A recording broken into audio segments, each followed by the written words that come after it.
கர்த்தர் நல்லவர், அவர் கிருபை என்றும் உள்ளது. ஆண்டவராகிய இயேசு கிறிஸ்துவின் நாமத்தினால் உங்கள் ஒவ்வொருவருக்கும் அன்பின் வாழ்த்துக்கள்.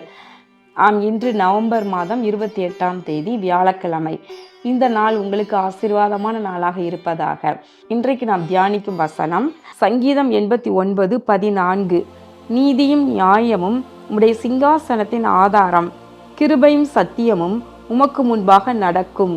இங்கு கர்த்தரை குறித்து சொல்லப்படுகிறது. நீதியும் நியாயமும் அவருடைய சிங்காசனத்தின் ஆதாரம் என்று, கிருபையும் சத்தியமும் அவருக்கு முன்பதாக நடக்கும் என்று. தேவன் தனக்கு ஆதாரமாக எதை தெரிந்து கொண்டு அவர் செயல்படுகிறார் என்றால், ஒரு பக்கம் நீதி, ஒரு பக்கம் நியாயம். அவர் நீதி உள்ள பிதாவே என்று சொல்லி இயேசு மகாராஜா அழைக்கின்றார். பார்த்தீங்களா? அவர் நீதி தவறாதவர், நீதி உள்ளவர், அவர் நியாயாதிபதி, சர்வ லோக நியாயாதிபதியே என்று சொல்லி ஆபிரகாம் சொல்லுகின்றார். பார்த்தீங்களா? அப்போ அவர் நீதியும் நியாயம் தனக்கு ஆதாரமாக கொண்டிருக்கின்றார்.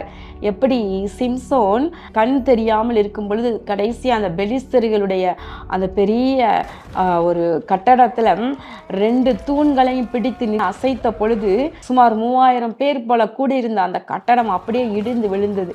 அப்போ பாருங்களேன், அந்த 2 தூண்கள் அந்த கட்டடத்துக்கு ஆதாரமாக இருந்திருக்க வேண்டும். தேவனுடைய சிங்காசனமானது நீதியும் நியாயத்தையும் ஆதாரமாக அவர் கொண்டுள்ளார் என்று பார்க்கின்றோம். பிரியமானவர்களே, அதே நேரத்தில் அவருக்கு முன்பதாக கிருபை சத்தியம் 2 அவருக்கு முன்பதாக நடக்கும். தேவ பிள்ளைகளும் கூட நம்முடைய வாழ்க்கையில் நம்ம நீதி உள்ளவர்களாக, நியாயம் உள்ளவர்களாக, இதையே நாமும் ஆதாரமாக கொண்டு நாம் செயல்படுவோமானால், வாழ்ந்து வருவோமானால், நம்முடைய காரியங்களும் அசைக்கப்படாதிருக்கும். தேவன் பட்சபாதம் உள்ளவர் அல்ல. அதே நேரத்தில் பாருங்க, மோசேயும் ஆரோனும் கூட அவங்கள கஷ்டப்பட்டு வழி நடத்திட்டு வராங்க. மோசே பாருங்க, ஆனால் அவங்க ஒரு முறை மேரிபாவின் தண்ணீர் இடத்துல அவங்க ஆண்டவருக்கு கீழ்ப்படியாமல் ஜனங்களுடைய நெருக்குதலினால, அவசரப்படுத்தினதுனால பேசு என்ற சொன்ன பொழுது அவர் அதை கண்மலையை அடித்ததினாலே ஆண்டவர் பின்னொரு நேரத்தில் சொல்கிறாரு, நீங்கள் ஜனங்கள் முன்பதா என்னை நீங்கள் கனம் பண்ணலை, மகிமைப்படுத்தலை, என்னை பரிசுத்தம் பண்ணலை, நீங்கள் கீழ்ப்படியாமல் நீங்கள் பேச சொன்னதுக்கு அடிச்சிட்டிங்க அப்படின்னு சொல்லி சொல்கிறாரு. பாருங்களேன், அவரும் கானானுக்குள்ளே போக முடியல. அப்போ தேவன் பட்சபாதம் உள்ளவர் அல்ல. அவர் மோசையானாலும் சரி, சாதாரண ஒரு விசுவாசியாக இருந்தாலும் சரி, எல்லாருமே அவருக்கு ஒன்று தான். நீதினா நீதி, நியாயம்னா நியாயம். அவர் எதற்காக நியாய தீர்ப்பு என்று ஒன்றை வைத்திருக்கின்றார் யோசித்து பாருங்க. அவர் நியாய தீர்ப்பு ஒன்று வைத்து தன்னுடைய எல்லா மனுக்குலத்தையும் அவர் நியாயம் தீர்க்க போகின்றார். அதற்கு ஒரு காலம் வைத்திருக்கின்றார். இந்த எல்லா ஜனங்களும் எல்லாரும் பாவம் செய்து கெட்டு போயிட்டாங்க. மனுக்குலமே பாவத்தில் விழுந்துருச்சு. ஆனாலும் கூட அவர் பாருங்களேன், தன்னுடைய ஒரே பேரான குமாரனை அவர் நமக்காக தந்தருளி அவரை விசுவாசிக்கிறவர்களுக்கெல்லாம் நித்திய ஜீவனை கொடுப்பதற்காக உலகத்திற்கு அனுப்பினார் என்று பார்க்கின்றோம். யோவான் 3:16 வாசித்து பாருங்க. இவ்வளவாய் அன்பு கூர்ந்தார். அப்போ அவர் கிருபை எவ்வளவாய் வைத்திருக்கிறார். அப்போ இந்த கிருபையவும் புறக்கணித்து இஷ்டப்படி பாவம் செய்து வாழ்கின்ற மனுக்குலத்தை அவர் நியாயம் தீர்ப்பதற்காக தான் நியாய தீர்ப்பு வைத்திருக்கின்றார். அவர் நீதி உள்ளவர், நியாயம் உள்ளவர், அதே நேரத்தில் கிருபையும் சத்தியம் உள்ளவர். சத்தியம்னா என்ன பாருங்களா? வேதத்தில் உள்ள ஒவ்வொரு எழுத்தும் சத்தியம்தான், ஒவ்வொரு காரியமும் சத்தியம்தான். எல்லாம் அப்படியே நடக்கும்.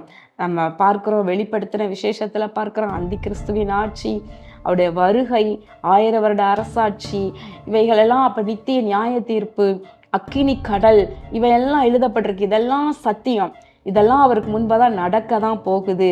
இது ஒன்றுமே தவறுவதே இல்லை, எல்லாமே நடக்கும். ஆனால் அதே நேரத்தில் கிருபையும் நடந்து கொண்டே தான் இருக்குது. ஆலயத்திற்கு போகிறோம், ஆலயத்திற்கு போகும் பொழுது கர்த்தருடைய கிருபை நம்மை நிரப்புகின்றது. எப்படிப்பட்ட பாவத்தோடு கூட ஆலயத்திற்கு அவருடைய கிருபையை தேடும் பொழுது ஆசாரியர்களாகிய போதகர்கள் நின்று கர்த்தர் உன்னை ஆசீர்வதித்து காக்க கடவர், கர்த்தர் உன்மேல் கிருபையா இருக்க கடவர் என்று சொன்ன உடனே ஒரு கிருபை எல்லார் மேலே வந்து இறங்குது பார்த்தீங்களா? அப்ப கிருபையும் சத்தியமும் அவருக்கு முன்பதாக நடக்கின்றது. தேவ பிள்ளைகளும் கூட நாம் அவரை போலவே இப்படி நீதி உள்ளவர்களாக, நியாயம் உள்ளவர்களாக, இன்னொரு பக்கம் கிருபை உள்ளவர்களாக, இன்னொரு பக்கம் சத்தியத்தின்படி வாழ்பவர்களாக நாம் இருப்பேன். அதுதான் தேவன் விரும்புகிற காரியம். நம்ம அப்படியே நம்ம இருப்போம். பிரியமானவர்களை, கர்த்தர் நம்மை ஆசீர்வதிப்பார். கண்களை மூடி ஜெபம் பண்ணுவோமா? எங்கள் அன்பின் பரலோக பிதாவே, இதோ நாங்கள் இன்று தியானித்த வசனத்தின்படி ஆண்டவரே, நீர் நீதியும் நியாயமும் உடைய சிங்காசனத்தின் ஆதாரம், கிருபையும் சத்தியமும் உமக்கு முன்பதாக நடக்கும் என்று பார்த்தோம்.